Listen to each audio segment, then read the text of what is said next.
You're listening to East of the Rockies, the Michigan Student Softball Podcast on WCBN Sports. Well, Mr. Burns had done it, the power plant had won it, with Roger Clemens clucking all the while. Mike Scioscia's tragic illness made us smile, while Wade Boggs lay unconscious on the barroom tile. We're talking softball, from Maine to San Diego, talking softball. Mattingly and Canseco, Ken Griffey's grotesquely swollen jaw, Steve Sachs and his running with the law. We're talking Homer, Ozzie and the Straw. East of the Rockies, back again for another week here in the Gloom Tomb, Production Studio A, downtown Ann Arbor, the Michigan Student Softball Podcast on WCBN Sports. I'm Jeremy Parks. Here in person on the other side of the glass, Alex Drain and Lucas Vargas. And as always, joining us over the phone from Chicago, Kevin Klein. Gentlemen, checking in. How's it going? It's booming. Business is booming. Central Time is great. Good St. Paddy's Day weekend for you all. Well, it got better at like 12:07 Indeed. or whatever it was on March 18th. Not only a big weekend for Michigan softball, but also on the hardwood with the shot that all Michigan fans are talking about, Jordan Poole. But we're not a basketball podcast. We're a softball podcast, so bringing it back to the diamond, as I said, a big weekend for Michigan softball. Another undefeated weekend as they stomped through Oxford, Ohio. Lucas Vargas, you were down there with Morris Fabry, who is not joining us tonight. He is held up at work. We give our love to Mo. He very rarely misses an episode, so let's find Mo. But Lucas, your thoughts on the weekend down in Oxford from what you saw? Well, I always enjoy hitting the road. It was a fun road trip and a great opportunity to build some camaraderie with my fellow softball coverage member. We enjoyed watching 4 wins this weekend. They defeated Dayton 7-0, Miami 7-0, Robert Morris 14-0, and Fort Wayne 7-0. So really in love with the sevens there. What stood out to me was that, A, they took care of business against rather inferior talent, but got the job done nonetheless, and a pretty sizable margin of victory and dominance, which is what you would expect for this team as they head into the most important part of their schedule now. I'd say that Sarah Schaefer really set herself up nicely. She had a complete game win to start things off against Dayton, and then she threw a perfect game in 5 innings against Robert Morris. She had 6 strikeouts in that 5-inning game. And then Megan Bobian also continued her stellar season so far. I believe she had 20 total strikeouts on the weekend, and she also pitched 2 complete games. The bats showed off some power. Numerous players had some home runs, which was encouraging. I know Faith Canfield had one. Katie Alexander had one against Miami. It was the first home runs that I saw for us of the season, so that was exciting for me to watch. Madison Uden and Taylor Swearingen also hit 1 apiece in the Robert Morris game. And in the Fort Wayne game, it was Tara Blanco who came off the bench in kind of a surprise appearance and hit a home run herself, and Katie Alexander also got another one. So, good display of power, good display of pitching, and I'd say the Wolverines did exactly what we expected them to do. Yeah, just a couple of stats walking away from the weekend. The total outscoring of opponents 35-0, if you hadn't added that up already. Michigan hasn't allowed a run in 26 innings of work. And then just some other stats as well. The team ERA 1.13 with a 1.67 average in BAA. So just pretty ridiculous stuff. Megan Bobian is down to a sub-1 ERA, 0.91, with now just over 100 innings, 100 and a third of work so far this season. So continuing to mow down, again, not top-tier competition, but they are mowing them down nonetheless. Any thoughts additionally? There was like an awkward pause. Well, I think when you play schools such as these 4, not to take anything away from them, but you always worry when you play inferior talent that you might overlook said opponents. And in my personal opinion, that was not the case. I thought that Michigan came out ready to go all 4 games, and although they weren't really able to run rule anybody except for Robert Morris, they were pretty close in all the other 3 games. They still won 7-0 in those 3 games, and it was just really encouraging to see the all-around performance, batting well up and down the lineup. Bless you, Drain. And It's a cough. that was a cough? Yeah. Oh, I'm sorry. I think they're ready to go for Wednesday. Sorry about that, Drain. I thought I heard you sneeze over there. Kev, 5 touchdowns this weekend. I think we would big offensive explosion. I think if it was on the gridiron, we'd be a little discouraged by it. But hey, we're gonna get to Kev's newfound optimism later in the show. Hold on. I know I'm a changed man. Hold on. We'll get to it. But I wanted to ask you about something else first, Kev. You were very sad this weekend at one glaring stat line for Michigan, a big goose egg in the home run column for Natalie Peters. Yep, I think this stat should not be overlooked. I called for 2 Natalie Peters home runs on last week's podcast. That was my bold prediction, and she did not come through for me. So I'm not sure if I will continue to go with and call Natalie Peters home runs in the future, but I don't know, maybe. What can I say? I'm a changed man. I'm an optimist now. Maybe I'm seeing the glass is half full instead of half empty. But I did say last week that if we gave up a run to Dayton, I would consider it a loss. And it turns out we didn't give up a run all weekend, so I will consider that one big win. So they did win. Yeah. Looking to the overall outlook, Michigan is now up in the rankings to number 17. So, Drain, you had that as a prediction earlier on here. It was about Ohio State, especially. Yeah, getting over Ohio State, who is, I believe, 18th. Yeah. So I think just one spot below Michigan. The prediction was that Ohio State was going to struggle with more elite competition, And they went downtown and they got their lunch boxes stolen by Oklahoma. Last week they got spanked by UCLA. Then they kind of got housed by Oklahoma, and they lost to the Lopes. They lost to Grand Canyon. Oh, Grand Canyon! I love that school. The most frightening place to play in the country. Grand Canyon, not softball, basketball. It's a for-profit university. I love that school so much. Oh my gosh! If you haven't looked up Grand Canyon basketball before, look it up. They have the coolest basketball atmosphere in the country. Someone's making bank off that college. It's awesome.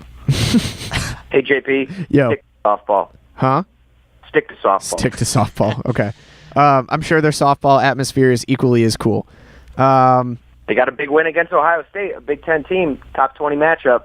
Yeah. Or top 20 opponent, at least. So now I guess the big question that we have posed in front of us is, sitting at 17 right now, if Michigan continues to kind of run train on all of these weaker opponents throughout conference play, does really an undefeated and maybe even a one-loss conclusion to Big Ten play get them into the top 8, which would host an all-important super regional should the Wolverines advance that far through the postseason? So I did a lot of research about this. I went back in time and looked at past seasons, kind of where they ended up after sort of the regular season, and what their records were against teams that were hosting super and regular regionals and all those sorts of things. In general, if you have a below 500 record against the other kind of elite top 16 teams, that is bad news. This team right now is 2-2. A loss against Florida State, a win against Florida State, a loss against Florida, a win against Baylor. Louisiana Lafayette is just kind of out of that picture of hosting a regional at the moment, but it would be nice if they could move into it. Same thing for Ohio State. If Ohio State can do really well in the Big Ten and put themselves in position to be sort of a regional potential team, and then Michigan could get 2 or 3 wins against them there at the end, that would be a big boost too. So I think definitely a really clean Big Ten slate would get them a regional. I don't know about a super regional. Be tight. Big Ten isn't very good. Past years they played a lot more teams that were sort of elite caliber. There were years in the past where Northwestern used to be actually really good. Those days are kind of gone. Nebraska too. So there aren't a lot of opportunities in Big Ten slate, but also Minnesota certifiably bad now. Yeah, they're not good. Yeah. Well, a couple things I'll say is, it's funny Drain mentioned Nebraska and Northwestern because those are the number 3 and 4 teams in the Big Ten right now in terms of winning percentage. I know we haven't gotten into Big Ten play, but I mean they might be back. Those are 2 teams to keep your eye on. I think if Michigan only loses 1 or 2 games, wins the Big Ten tournament, yes, they'll probably end up hosting a regional. I don't think a super regional is in the cards this year. And one thing I'll say that helps Michigan is there are so many SEC teams and Pac-12 teams bogged up in the top 10, top 15 of the rankings. They're going to have to beat up on each other. So there's a good chance that Michigan can sneak into those top 16 seeds. Now, a couple things that go against Michigan is we saw it last year. Minnesota only lost 3 times the entire year, every week, top 5 in the AP poll or the coaches poll, whatever they use, and they still didn't host a regional, which just shows you what the committee thinks of the Big Ten. It's a very weak softball conference, so Michigan's margin of error in terms of if they want to host a regional is far slimmer than, say, an SEC school, because an SEC school or a Pac-12 school will play all this top competition. That's how you saw Minnesota miss out on hosting last year, but Ole Miss somehow snuck in. And I think really for Michigan, it's going to be banking on some of those really big non-conference wins that they got here at the end of non-conference play a few weeks back. So we'll have to see where things pan out for Michigan down the line.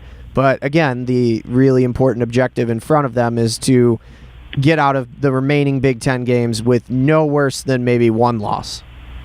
That is the hope. And I think this past series does kind of give us a good indication of their ability to roll over bad teams.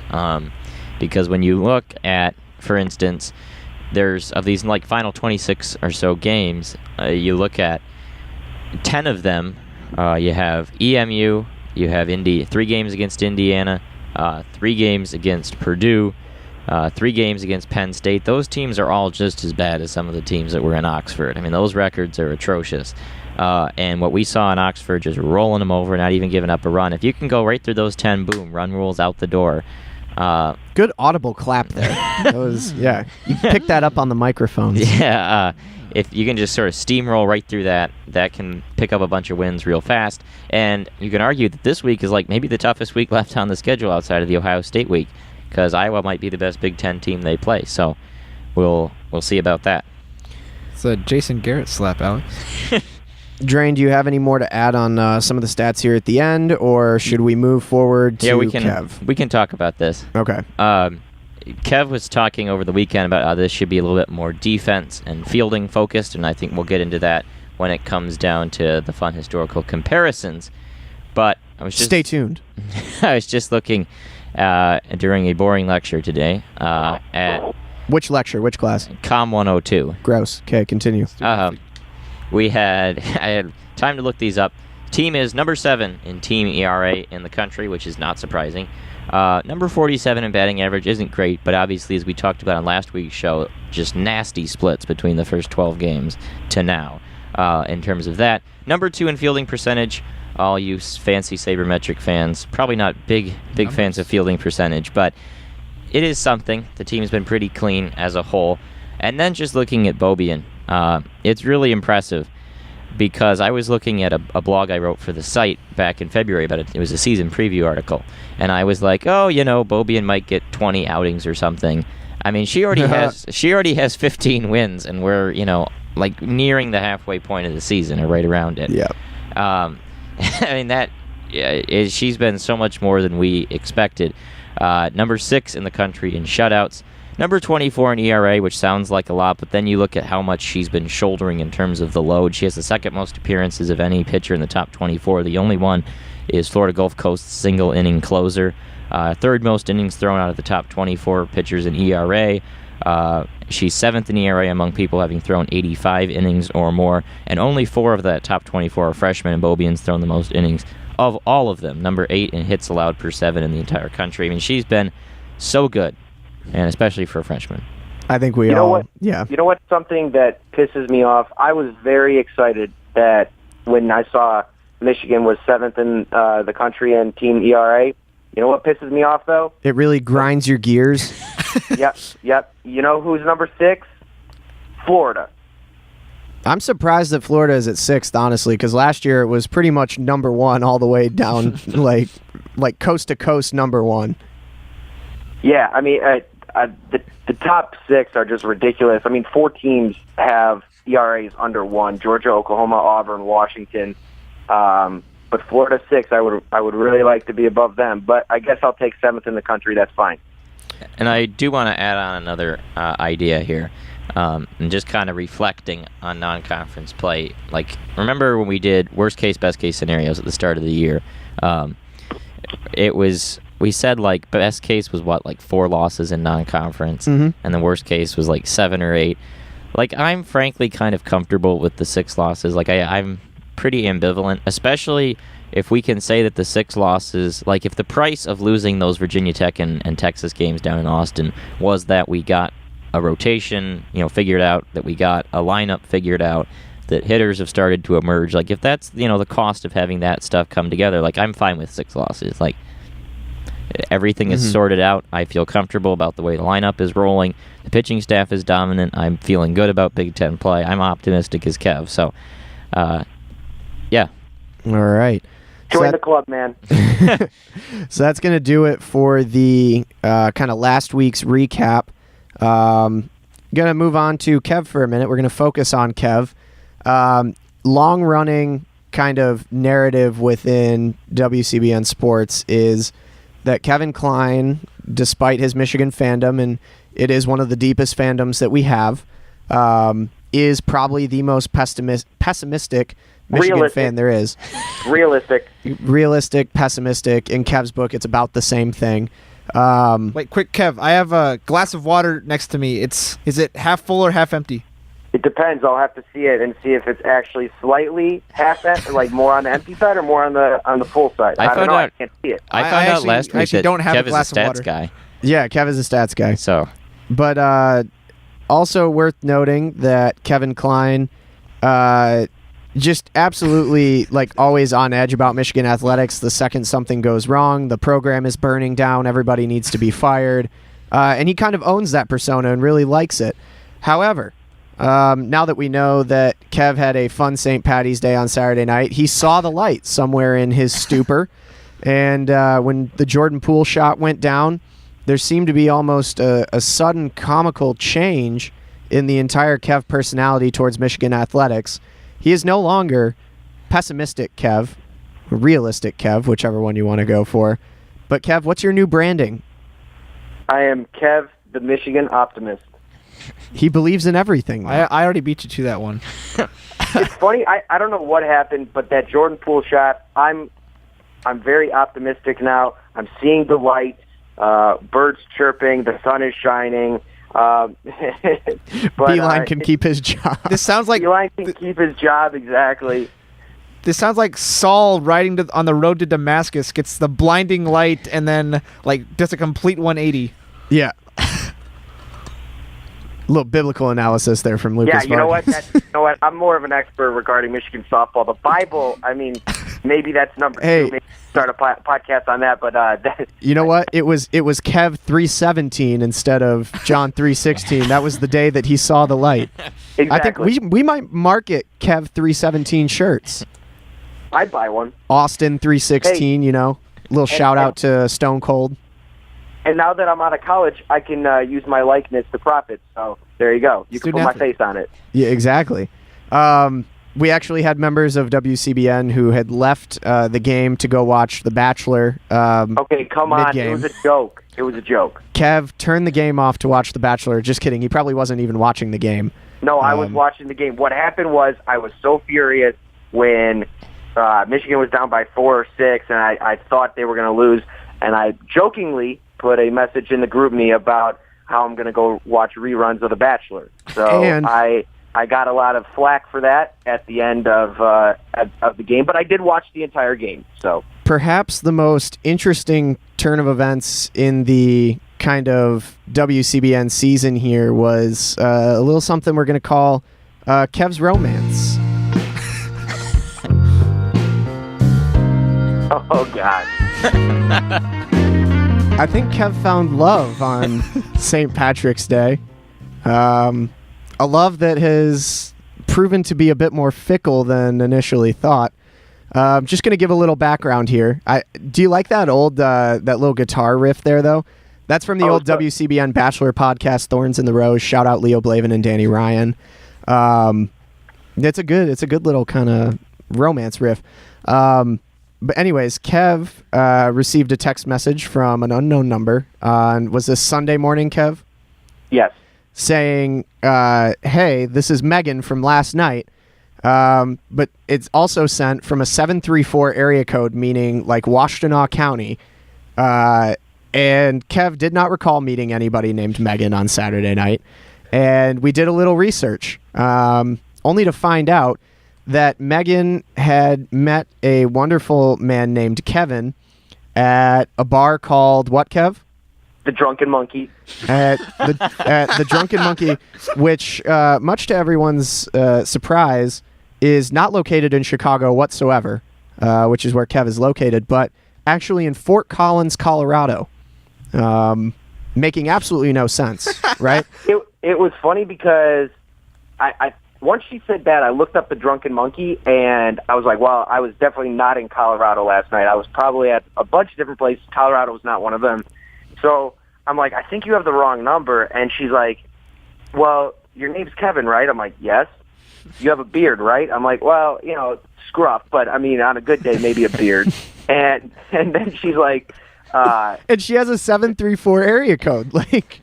And then I can't remember what the actual, the dagger was, but it was something about, you live in Fort Collins, or you're a member of, the ROTC or something like that, where I was definitely like, that is not me, you have the wrong number. So my St. Patrick's Day love came quickly and went quickly, but weekend as a whole, I am an optimist now. I did my research as well, so I actually took the number that Kev sent to the group. Ridiculous. And I also got in touch with this Megan, because I got to know who's seeing Kev, right? It's kind of like the guardian to the gate kind of thing. He's a bit of a prized possession around here, and we got to make sure that he's hanging out with the right people. The camel through the eye of the needle. Yeah, exactly. And so I was the aforementioned needle, and so I texted the camel.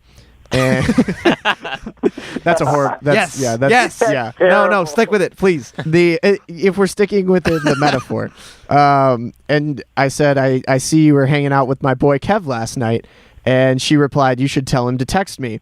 And this has been just a great saga so far already.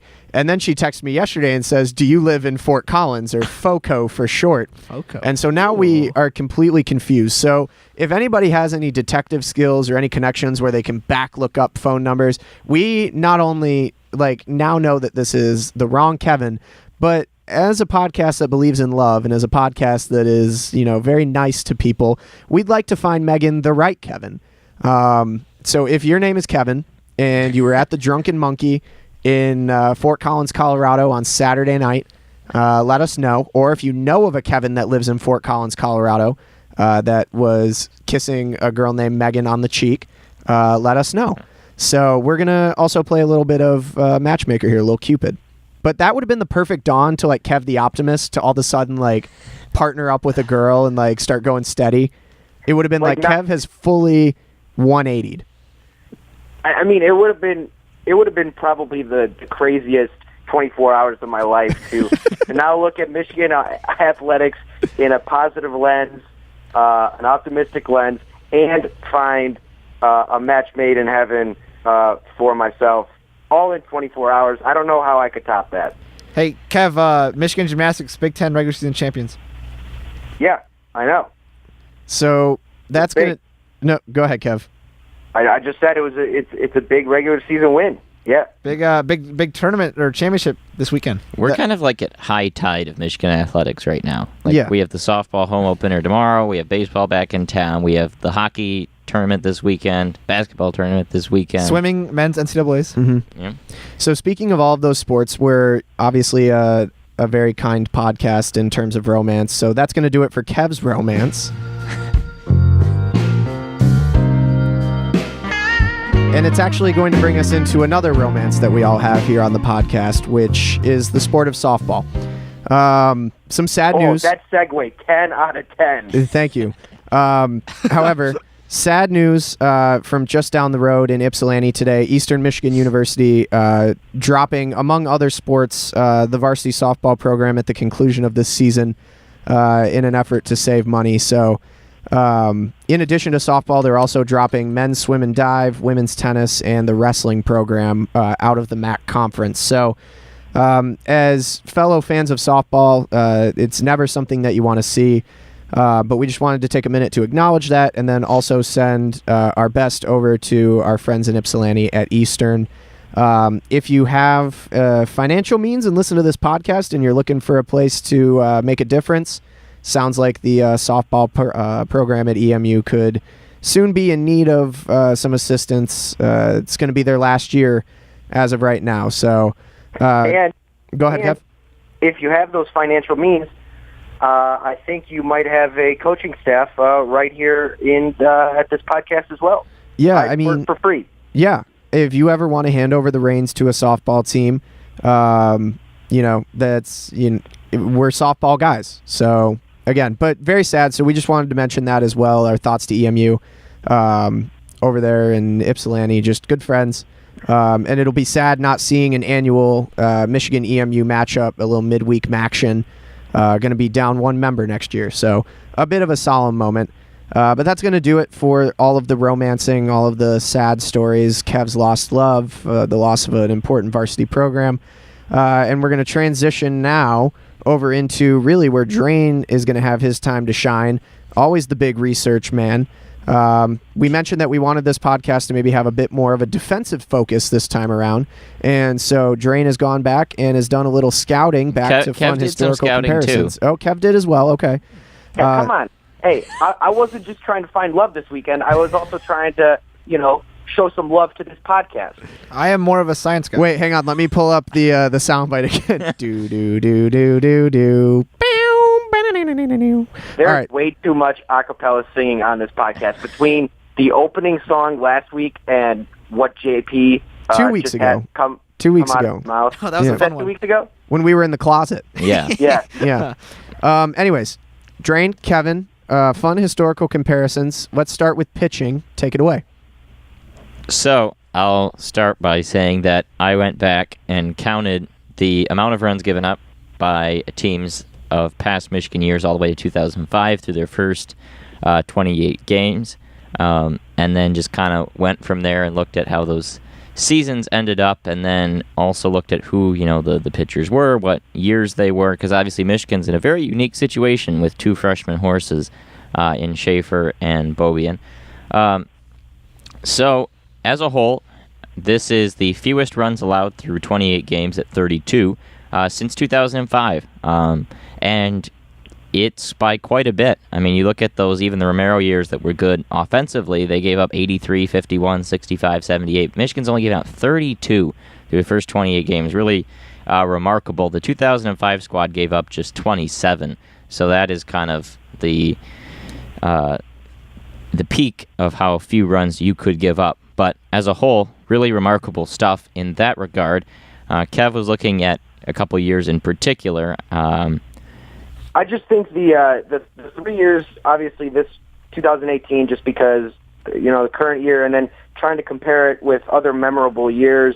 The 2005 team, which was the national champions, and then 2015, where Michigan was one game away from winning it. So those are obviously two very successful years for the program, and just comparing the team pitching stat lines to what we have this year. So in 2005, a .95 ERA, 9.5 Ks per 7 innings, a 151 batting average against. Did not walk a lot of people, and that was mostly Jenny Ritter and Leland Wilson. And then you look at 2015, where it was Betts and Wagner, team ERA 1.66, about 8 strikeouts per 7 innings. And the stat that jumped out to me is about a .33 walks per inning pitched. So obviously the control wasn't really there. This team's right in the middle. The ERA is 1.13. That's right in the middle. The batting average against, the walks per inning, the Ks per 7 are all right in the middle of those two teams. So it kind of shows you just in terms of how much this team relies on pitching compared to other very successful years. Yeah, and that 2005 team is just, they're insanity. I mean, when you look at the numbers, they were dominant pitching-wise. They were also very good hitting. Not quite 2016, but I don't think really anything might top that ever again in anytime soon. But as a whole, they put up runs. They prevented runs. They were really, really good. This team, I think, in terms of pitching, I compared it most to 2008, so I hope you like 10 years ago. That year had a pair of younger pitchers, Jordan Taylor and Nicky Nemitz back then. Nemitz was a sophomore. Taylor was a freshman. Both had very low ERAs. Taylor 0.76, Nemitz 1.04. And that team in 08 allowed 35 runs through their first 28 games. This team 32. That's very similar.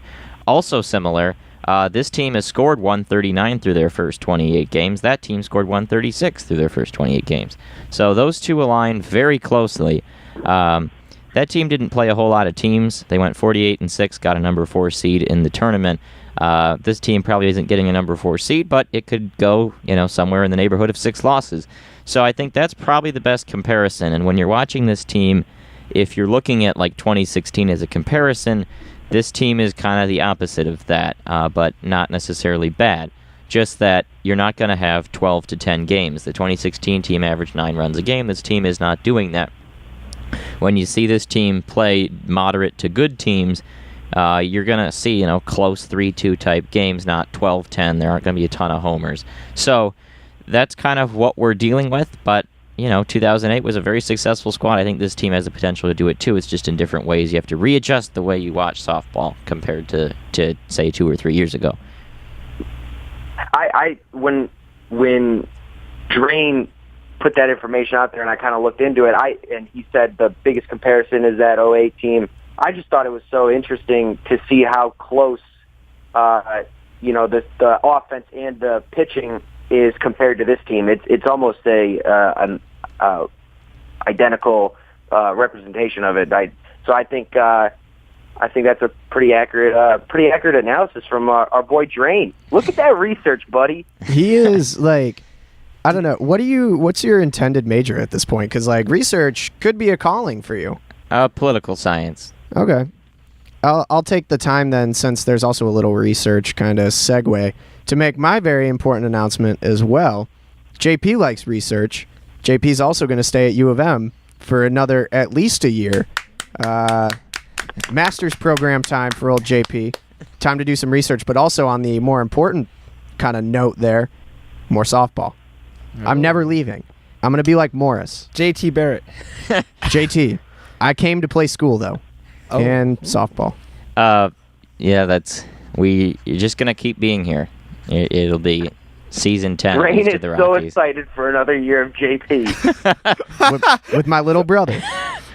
Hey, JP, will you be my RA at University Towers? No. Also, do you have any empty space in your apartment?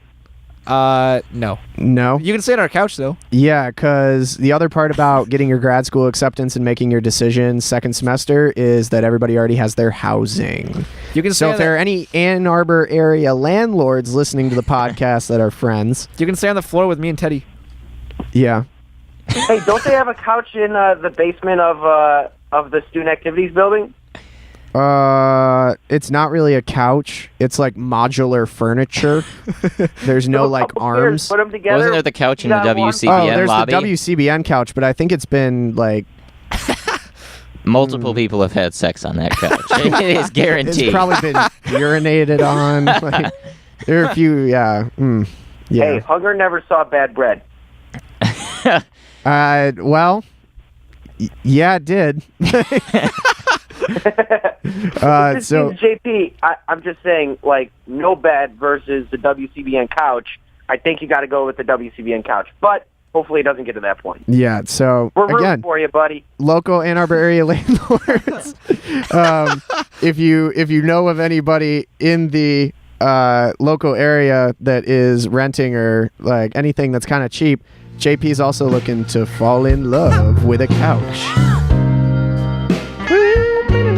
Just keep rolling with that.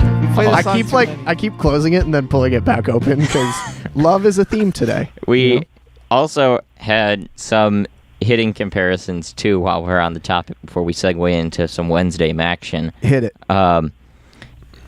Team batting average, as we said, is .301. My general thesis here, and we talked about this a little bit last week, where Morris was looking at the 2016 stats and just how insane that year was as a whole. I think that for those who are more on the older side and have covered this team for multiple years, that sort of the look at 2015, 16, and those years as kind of what the baseline for an offense should be is just kind of out of touch when you line up all these past seasons. Those are the outliers, and kind of what this season is. This season is a little bit lower than past years, though, again, the crazy splits between the first 12 and last 16. This is a lot more normal, and so just not scoring 10 runs every game is not something to be terribly alarmed about. It's pretty usual, and I hope to see the development of the offense continue. Obviously, we talked last week about more factors stepping up. And I was looking at that article I wrote earlier in the year I talked about was Matty Uden, a sophomore breakout candidate, and it does indeed seem so. Katie Alexander bringing the pop too, and we should give a shout out while we're on it. Taylor Swearingen. Woo! Dinger. She is... Got to keep seeing it. Consistency is key. Yeah, but she has been one of the best bench bats on this team, especially while people like Amanda Vargas have struggled. So they've found other people. Natalia Rodriguez has seized a role. So everything is kind of shaking up. Looks like there's a sort of a clear-cut lineup coming together, and that is key as we get ready for Big Ten play and tomorrow's home opener. Kev, the Michigan Optimist take on T-Swear.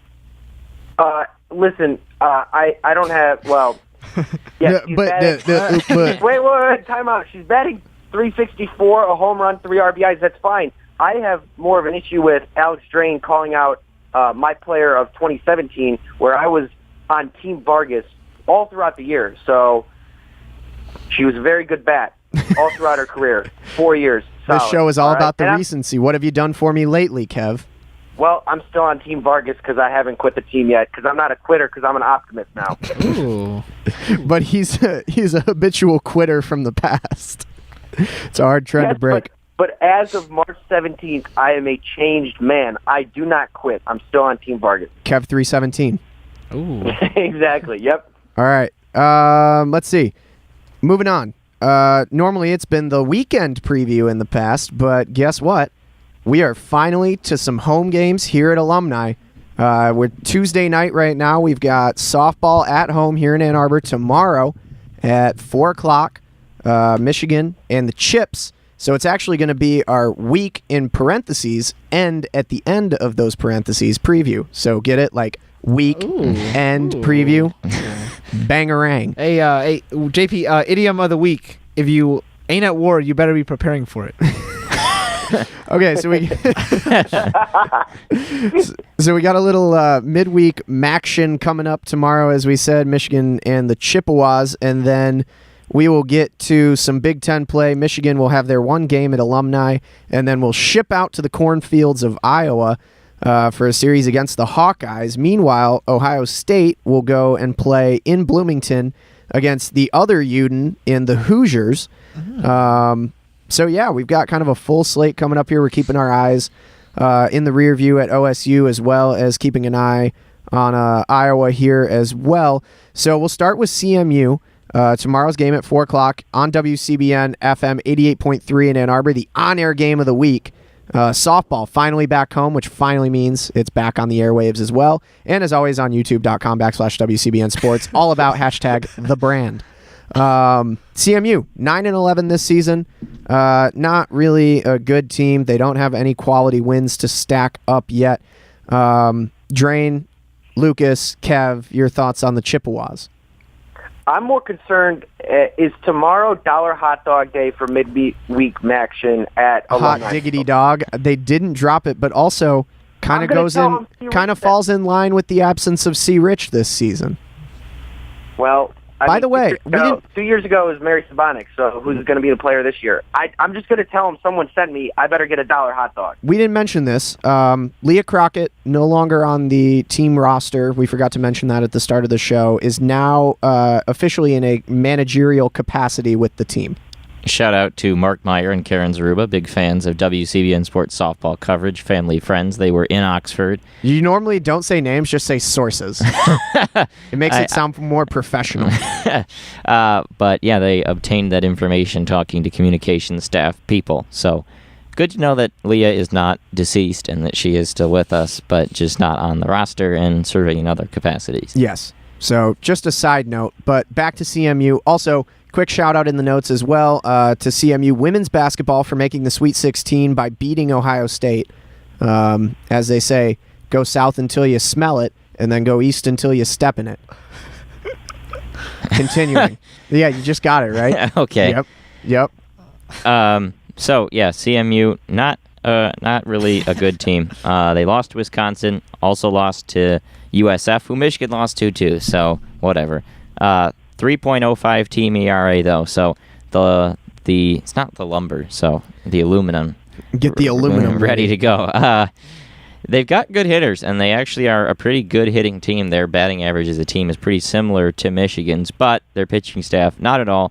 And I expect the ace, Bobian, will get the start in the home opener. So with the way she's been pitching, this should be an easy win. I will be on the call and looking forward to that. Yep, Alex Drain, and then a new face for you all tomorrow that are regular listeners. Max Brill, normally a baseball guy, is going to be making his transition over to alumni, and it'll be Brill and Drain on the call tomorrow at 4, again on 88.3 local, and then also online as always. I don't like the 6-week layoff of having to just watch the team from afar. Yeah, because we went to Tampa, and then spring break fell when Lucas went down to Texas. We missed the back end California, and then the Boca tournament. So it's been a hot second since we've seen some softball in person. I might make it to the tail end of the game tomorrow. I've got some meetings up until about 4:30, so we'll see. But yeah, that's going to do it for CMU, I guess. Easy predictions. Give your scoreline prediction, I guess, to make this one interesting. 6-0. 3-1. Wow. All right, Kev, a little low there. I'm going to go with... Because I'm a changed man doesn't mean I can get back to my roots. He hasn't lost his mind or anything. I'll say 5-1. 5-1? 6-1, I don't know.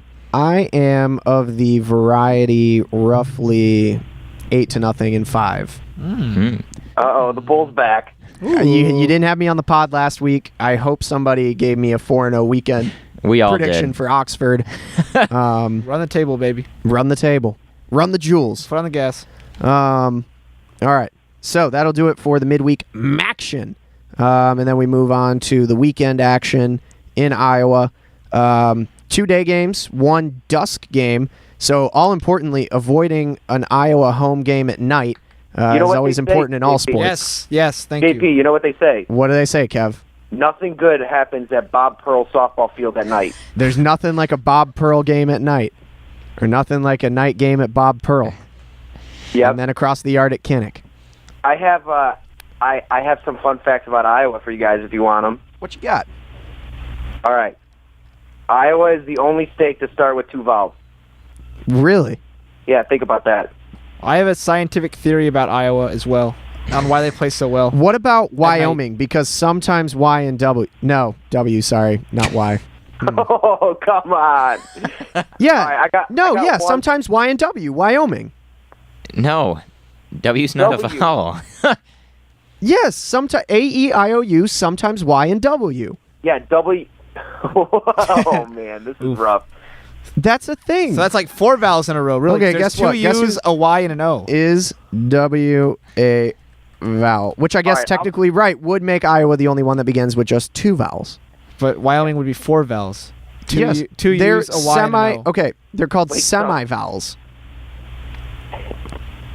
In just phonetics and said it was- phonology, a semi-vowel or glide, also known as a non-syllabic vocoid, is a sound that is phonetically similar to a vowel sound but functions as the syllable boundary rather than as the nucleus of a syllable. Examples of semi-vowels in English are the consonants Y and W in the words yes and west. Bang! Get some education on East of the Rockies. I just Okay, ruined Kev's fun stats. God dang it. All right, I got a couple other really good ones. All right, so Wright County in Iowa has the highest percentage of grade A topsoil in the nation. What? All right, 2 more, and then I'm done. Iowa actually has an island city in it, Sabula. Population 576. It's 1 mile long, quarter mile wide. It's 5 o'clock somewhere. Bet you didn't know there was an island in Iowa. It's always better on the island. Iowa is 99.5% cornfield. The other 0.5% is Kinnick Stadium and Bob Pearl softball field. There you go. And All right. recap. Basically, all these fun facts have made me realize how much I am thankful for not living in Iowa. So It is who used to live in Iowa? Who's that? Sarah Schaefer. Yes. It's her homecoming. It is. Be some Schaefer family in the stands. Native of West Des Moines. I hope they give her a start or two this weekend. Yeah, it'd be cool. Awesome. Well, I guess some of our listeners that could be from Iowa, so I apologize. That was a little harsh on my part. Hey, to each their own, Kev. I don't wish I lived in Chicago. So, but I gave a couple fun facts for everybody, and that's something everybody can enjoy. So I've said my piece. All right. Scouting Iowa, 12-10 on the season. Kind of a confusing team here. They lost to UL Lafayette, a quality program, but they had a surprising big quality win against Baylor in kind of similar games that Michigan has also played. Splits with Wichita State and Arizona State. So, again, a couple good wins. Not anything kind of to scoff at, but what else do you guys have on the scouting report for the Hawkeyes? Well, they're kind of not what Central Michigan is. They're a better pitching team than they are a hitting team. As a team, just a 2.39 average. But they've got Ducey, the pitcher, 1.08 ERA. And perhaps the best Big Ten team Michigan will play until Ohio State. Kev is rating 24th in the nation in ERA. So looks like some potential close games coming up this weekend. They're not a joke of a team, especially when you look at them compared to Purdue or whoever. They're a much better program, and on the road should be a good test. If it's a sweep, we can feel good about the prospects of potentially going clean through the Big Ten. And the offense is well led by Mallory Killian with a 3.3 average. She's got 3 long balls. Really not a home run hitting team. Only Killian and Wood in that top half, really, of the entire statistical column are the ones to hit home runs, and then Mackenzie Schneider has 2 as well. So as a team, just 7 long balls on the year, so they're going to get it done inside the yard. So what are you guys looking for from Michigan in the circle? We know we mentioned maybe seeing Sarah Schaefer get some homecoming start time this weekend, but what are your expectations from the Maize and Blue? Well, I mean, assuming they have a good day tomorrow against Central Michigan, you'd hope that what we've seen the last couple weeks can just carry over, especially coming off the Oxford, Ohio tournament. Maybe they can continue to be electric on the road and just stay consistent. Yeah, I think you could see Bobby with 2 starts out of the 3. I mean, that's the expectation from an ace. But, yeah, we'd like to see Schaefer get in the mix. It'll probably be a close scoring series. Though, if Michigan is hitting quite a bit, again, that's a good sign. Dope. Yeah, I mean, just keep the bats rolling. Canfield, Uden have been both batting pretty well. Falk, Blanco, the normal suspects as well. Lou Allen maybe off the bench. She didn't get in that bat last tournament, so I really think this is going to be a 4-0 week. Yeah. It's 3-0 actually, but no, I said 4-0 week. Week. Yeah. Michigan's still a team. 4-0 week. I'm right there with you. I'm going to go 2 run rules out of the 4. One of them is CMU, 1 game as well in the Iowa series. And Lucas? we do get to watch one of the games, too. Friday is on BTN. Yes. Courtesy of Kevin Klein and the BTN production crew in Chicago. Yep. I think I'm actually working some Northwestern lacrosse that day, though, so I don't know. All right, well, talk to your bosses. Maybe I'll get the switch. Yeah. Lucas? Run the table as always. 4-0. Yeah, I'm sticking with that 4-0. I feel good. I like the way the team is rolling right now. Well, welcome to Riding the Bull. Last fun fact about Iowa, speaking of rides. You know where I'm from, right? Texas? That's what we do. Yeah, exactly. But also in Iowa, they ride carousels, the only operating antique carousel in Iowa located in the city of Story City. I think they have a good carousel in Des Moines, too. Apparently not. Not an antique one. It's an antique carousel. I think there's also 99 counties in Iowa as well. I have to look that up exactly. Okay. How many counties are in Michigan? I don't know. It's kind of a weird I think thing it's to less know. than that. Hey, we didn't Yeah, come it is here to play 99 geography. counties in Iowa. Yep. Yeah. It's No. because if you're running for president, you have to visit all 99. All right. So that's going to wrap it up for the podcast. Here at the end, I'm going to tack on some of the lost tape interviews from March 7th. That's JP's fault. I completely forgot that I uploaded the wrong audio file without the interview clips from that week. So those interviews are going to be Morris with Sarah Schaefer, Lou Allen, and Hutch. And they're going to make up for the fact that we have softball on Wednesday afternoon, so we won't be doing our normal weekly interviews with the team post-practice. But yeah, that's going to be the end of the episode, and we'll tack on the interviews at the end. So any closing thoughts from you guys? We've had a lot of stuff in this episode. We're already pushing almost an hour. I like the lively we conversation. were very off topic. A little. We got some good analysis in there. Drained it, at least. I tend to take this podcast away from softball these days more than I keep it within it. Hey, expand your boundaries. What? I'm sorry. Can you say that into the mic, Lucas? Literally, I'm like looking at the levels as they go up on the recording program up here, and it literally didn't even register what Lucas just said. I said expand your boundaries. Okay, it picked you up that time. To that I say no. And to you all, I will leave you as always. For Lucas Vargas, Alex Drain, and Kevin Klein, we say a good night and a go blue. You're listening to East of the Rockies, the Michigan Student Softball Podcast on WCBN Sports. Well, Mr. Burns had done it, the power plant had won it, with Roger Clemens clucking all the while.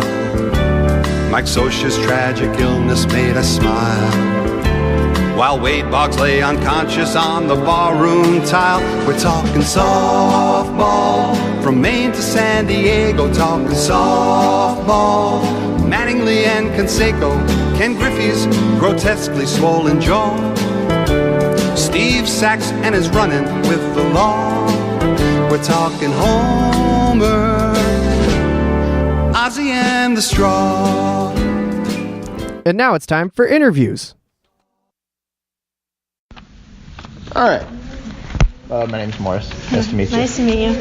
All right. So, for starters, tell me a bit about your recruitment. How'd you end up coming to Michigan out of the middle of Iowa? I'd actually started late. I kind of got into the recruiting process a little late. It wasn't until sophomore year that I really started looking, and it wasn't until I believe my junior year of high school that I actually found Michigan. I got in contact with them, and then a couple months later I decided to commit here. And yeah, it was kind of through a couple of my pitching coaches, and just overall, it was kind of really fast, but it works out. So they reached out to Michigan then? No, it was more I believe they wanted to find another pitcher for this class. And I think through another source, my pitching coach was like, hey, I have this 2017, and then that source, it was kind of a overall connection-wise, and so yeah. Worked out pretty well. Yeah. So I was doing some research and found out you were a National Strength and Conditioning Association All-American Strength and Conditioning Athlete of the Year. Mm-hmm. That's the full title that they had on the website. Right. How'd you find out about that, much less win it? It was actually my strength coach in high school. He goes to those conferences, and at those conferences he's able to nominate certain players from each sport. From our high school, and they look through our athletic careers, and he gives a recommendation, and they pick between candidates who deserves it, I guess. All right, so just based on your performance at the high school, you got it? Yeah. Well, solid. So what adjustments did you have to make to adapt to college life? Definitely time management. We have a really busy schedule now. I've always been busy in the past, but here it's a lot different. There's a lot more expected of you. So yeah, I would say time management is definitely the biggest thing. Yeah. Sure. Have you added anything to your game since coming on campus? I definitely think that, like, physically wise, I've gotten a lot better. I think that I've added a lot of movement to my pitches, and I think that I've also have had like a better understanding of what it takes to move up to like a higher level. I think in high school we all think, there is a next level, like we feel like we're ready, but when we come here we really get a sense of like what it's going to take. Mm-hmm. Yeah, Megan Bobby and I talked to a couple weeks ago, and she said the intensity that you have to bring every inning, every batter, every game, different level. So heading into the season, did you expect to get as many innings as you have so far? No, I just came into the season hoping that I could contribute in any way that I could, and I'm happy to do whatever I can for the team. Well, the numbers bear it out, but do you feel like you were ready for it? Yeah, I feel like Biggie, or Coach Brundage, she really helps us get prepared, and she does everything she can to make us feel like we're ready to go out on the mound. All right. So what's your personal mindset going up against each batter? Are you looking for a specific result, like a strikeout, ground out, pop up? Or is there some other approach that you take? We're always taught to go when you're on the mound looking at a batter to just attack and go and throw our pitches to the best of our ability.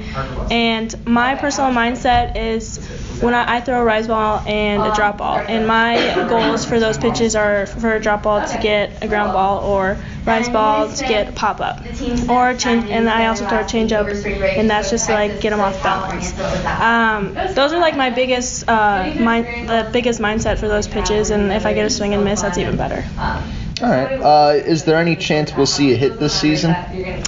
Possibly. We'll see. Do you want to? Yeah, I'd love to. I'd love to get to end at bat. All right. What are your thoughts on the dining hall situation on campus? Do you have a go-to? South Quad, definitely the go-to. Yeah. And the Oscars were this weekend, so in the spirit of that, what's your favorite movie you saw in 2017? Ooh. This is a hard one. I think the Jumanji movie was my favorite. Yeah? That was a good one. Yeah, my friend recommended it. Yeah, too. it was really funny. All right, that's all I got for you. All right, thank you. Thanks for your time. All right, so, Lou Allen, yes. Tell me a bit about your recruiting. Why did you end up choosing Michigan? Well, my grandma went to UCLA. She was also a softball player, so I took her on all of my visits. I took 5 official visits, or unofficial visits, when I was a freshman in high school, to different schools. And when I came to Michigan, I remember landing in the Detroit Metro Airport and turning to my grandmother and saying, I'm going to this school. And I didn't even see the school yet, so it was really interesting because they all told me that I would have a feeling when I knew that I was where I was supposed to be. And that's kind of what I based it off of, and of course the academics and all that side of it, and obviously the philosophy behind the coaches are very similar to UCLA's, and that's what I grew up around, so I wanted to keep within my morals and what I believed, and that kind of stemmed my decision. All right, yeah, my next question was about your grandma, Sheila Cornell Dowdy. Yes. Is that how you say it? Softball legend. So did you learn much about her career growing up? Yeah, I did, actually. I grew up around her. She started coaching me when I was 5 years old. I always used to be the kid that was like, yeah, my grandma has 2 gold medals. You want to see? And I was so excited because, my grandma was a legend. And I always wanted to follow in her footsteps. I never wanted to be the next Sheila Cornell Dowdy, but I always wanted to be my own person. But I felt like I could always live up to that standard, and that's what I strive for, basically. All right, very cool. So last weekend you played, about an hour away from home? Yeah. Did you have any family or friends coming out to see you play? Yes. Yes, a bunch of them. I was basically my entire family. Even my family from San Diego, which is like 2-3 hours away, came down. A couple of my friends from high school that I'm still close with, they came to the games, and it was really cool to see all of them again. Did you get to hang out with them much in the week prior? I got to hang out with my parents pretty often. It was like kind of just in the hotel or like, you know, that type of stuff, or maybe a couple hours at a time. But it was nice to see all of them. Did the team mostly do like group activities over spring break? Yeah, we definitely did a lot of group activities, a lot of team bonding type stuff. We wanted to keep the team camaraderie within ourselves so that we kind of keep it in our bubble, so that when we do start playing, it's, you know, where we come out the gate ready. Can't argue with the results. So you also played on the junior national team last year. What were some takeaways that you had from that experience? Oh, I mean, there's no comparison to playing international ball. I mean, playing against teams that may not be so good, but they're speaking a different language on the field is just such a cool experience, because you get to understand the culture and like how they play and how they understand things. Like I remember playing Turkey, and they haven't played softball. They like started playing 2 months prior to the World Championships, and they drew USA to play, and you know, we killed them, but they were so excited to be on the field, like asked for our autographs after the game because they were just like so happy to be there. And it just reminded me how much like I really do love this sport, and that's what I live for. That's a better answer than I ever expected when I wrote the question. Is there anybody in particular off that team that we should look out for, the U.S. team? Oh, geez. I mean, I'd say everybody, just because, I mean, they're so lethal. Amazing. Yeah, there's a few that aren't in college yet. There's a few young ones that are still seniors and juniors in high school, but definitely the ones that are in college are definitely high-profile players. Mm-hmm. All right. So what are some adjustments you've made in softball and or in life since coming on campus? I think the biggest thing is prioritizing what my biggest focuses are, and making sure that I do understand there are 3 parts to life. There is a social life, there is academics, and there is softball, and being able to balance all of that and understand that there is a connection that has to be made between all 3 of those, and being able to prioritize one through the other. Seems wise. So another question for you. You hit your fair share of home runs in high school, haven't done it in college yet. Yeah. But what's your favorite term for a home run? There's like bomb, dinger, homer, long ball. Oh, I gotta go with dinger. Dinger. All right. What was it like to finally get out there and contribute? Oh my gosh, I was so excited. I mean, I just wanted to be back on the field with my team. I just wanted to be back out there playing, and it was killing me not playing because I was hurt, and it sucked because it happened so close to season. But I mean, when I finally got that at bat, I was just focused on I'm going to do whatever I can for the team, and kind of my motto this year is no fear. So if I can go out there with no fear and just go up to bat and do whatever I can for the team, that's all I could ask for. It's a good one. Was there any silver lining to sitting out the first few weeks of the season? No, there's definitely not. I mean, I feel like I was prepared and ready to start the season when it was gonna come. That's what happened last week. It just so happened that I got hurt, and that's what happens. And you just got to move on from it and learn from it and understand that things happen for a reason. And I had to change my mindset a little bit, but in the end, you still come back ready to go and still working hard. So. Yeah. You're here. You won 5 in a row. Exactly. On the weekend. All's good. So do you have any pets in your family? Or are you more of a cat or a dog person? I have 2 pets. My mom won't consider the second one my pet, but she is my pet. So the first one is a dog. Her name's Maggie. She's been in my family since I was 7 years old. It's been forever. She's very old. And then the other one, who is my cat, he actually lives at my grandparents' house because my parents don't like cats, but I'm a cat person. But it is my cat, and his name is Cooper, and I love him to death. I've had him since I was 10, but my grandparents keep him because my parents don't like cats. Well, that's good of them. Were your parents softball players, either of them? Oh, no. Well, my dad was a baseball player when he was younger. He played a little bit. He almost went pro, but ended up not. My mom was actually a basketball player, so she was very upset when I chose softball and not basketball, but so it goes. So maybe the softball and the cat genes skipped a generation. I guess so. So last question, in the spirit of the Oscars, which were this weekend apparently, what was your favorite movie you saw in 2017? I gotta go with The Greatest Showman. That is my all-time favorite. Again, one that I've heard recommended, but it's haven't seen amazing. Yet. It's so amazing. I'm into all of the musical theater type stuff. I used to be in musical theater, so like that type of stuff is just totally up my alley. All right, that's all I got for you. All right, thank you. It resonated with the team, and they executed it on Friday, and so we did well against two quality teams. And on a sort of different note, I saw that you tweeted out a picture of you and Coach Beeline from Barstool. Can you just speak to your guys' friendship for Michigan? You know, John's been tremendously supportive since he got here. He's met with some recruits that we've had. I had a recruit whose dad was a basketball coach, and John's he's like a part of the team. You know, all of his coaches, we're our own team, and he's supportive of us. Obviously, I'm very supportive of him. He's been involved in our softball academy. Kathleen's been our honorary chair. They're going to have a team again this year. He's just one of the good guys, and I happen to be at the radio show with him, his radio show. At Pizza House, yeah. At Pizza House. And, but no, I always love the fact that John's got time for everybody. He's big time basketball coach, and he has time for everybody. It's awesome. And did watching Michigan this weekend, Michigan basketball at the airport, give you guys any extra motivation? Well, you know, we're all Michigan, and we want every Michigan team to win and to do well. And Michigan basketball's been my inspiration all year. I think he's taken that team and taken them from good to great by getting them all to play as a team. And honestly, that's where we're at. I think we're good, and we're trying to get to great. So John Beeline's team is my inspiration. Michigan basketball is known for getting better as the season goes on. So how do you plan to get better as the season goes on? We're just going to keep working one day at a time. We got to do the details better. Obviously, we keep working to swing better, to be confident. But you can only do it one day at a time. Also, last week I heard you did a practice drill that involved throwing bats. Yeah. Can you tell me a little bit about that? Yeah, it's a drill where you literally, from your batting stand, load up and try to throw your bat as far as you can throw it, but you have to throw it forward. You have to throw it basically gap to gap. You can't yank it.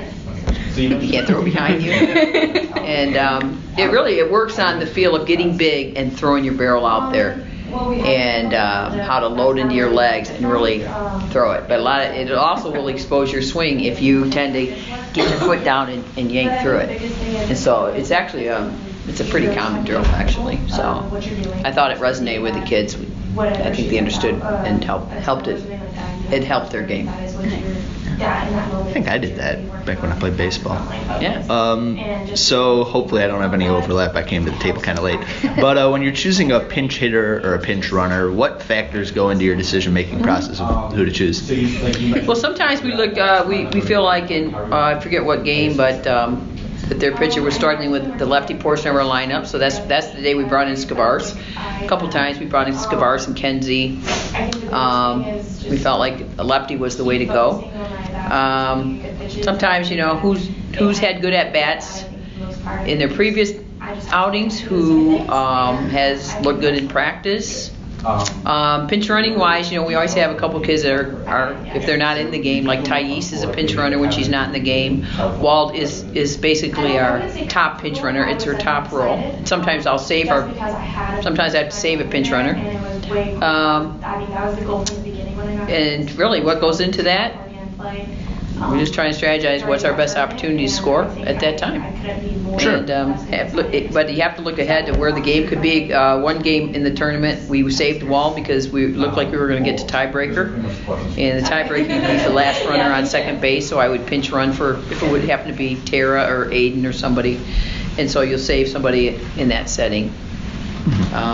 So not a whole lot. Sometimes you just flip a coin and guess. Sometimes you're right, sometimes you're not. Yeah, of course. So Yeah, makes sense. Next weekend will be the last time you'll be traveling somewhere warm for a while, I would think. You don't think it'd be warm in Ohio? I haven't looked that far ahead in the forecast. I don't look past tomorrow. So. Do you regret that that's coming to an end, or are you going to be happy to be able to stick around home for a while? I can't wait to be on our home field playing. I can't wait to spend a weekend at my own home. Yeah, being on the road's not all cracked up to be. Trust me, it's a grind. And my biggest concern this weekend, this is our 4th week out, or 5th week. 5th. This will be our 5th weekend out.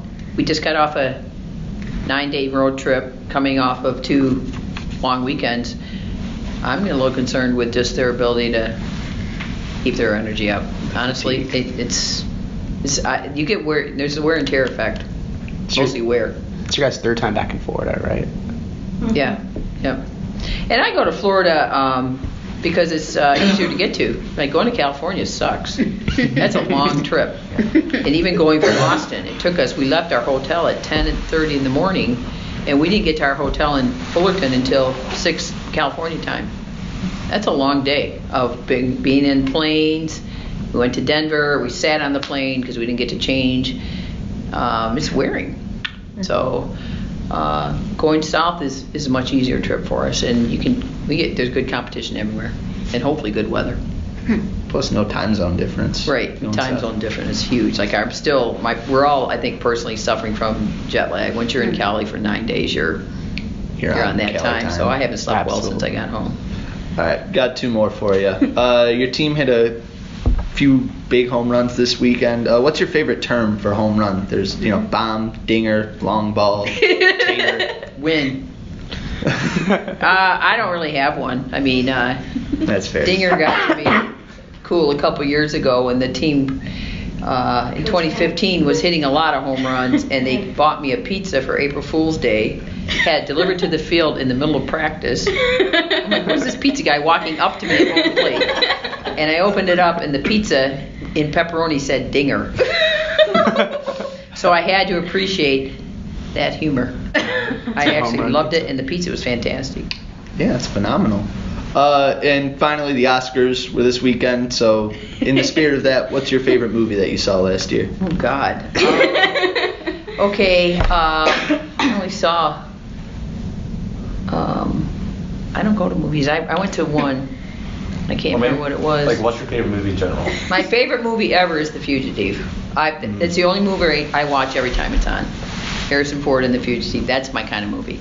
And I've watched it about 100 times. But I'm not much of I don't sit in a chair for more than a few minutes at a time. Generally, I don't watch too many movies. And I don't remember what movie I went to. What are some of the movies that are out there? You seen Black Panther yet? No, I do want to see that, but I always say that and I never go. But it's a movie I'll probably end up running at some point. I did see, somebody recommended this and I watched it from home, called Get Out. Such a good movie. It's so disturbing. Yeah. I don't know what I expected, and it was good, but not in a good way. It was a very disturbing movie. It is a horror movie. Yeah, it was awful. I mean, the whole thing was awful. I would not pick to watch a movie like that. I don't like disturbing things, and I never watch a movie where the dog dies. Yeah. Oh no! So, but, I couldn't make it through Marley and Me. That was just no. Actually, I didn't go see Marley and Me. I read the book. I didn't need to see it. And I have a dog named Marley, so you can imagine. That's all we got? That's all I got. Good. That's all I got. That's good? All right, great. All right, thank you. I can't remember. I did go to the movies recently. I can't remember what we saw. Maybe it was Call Me By Your Name. Huh? You go as a team? No, I don't go with them. No. On my time off, that's not where I go. Thank you, Coach. Thank you. Thank you.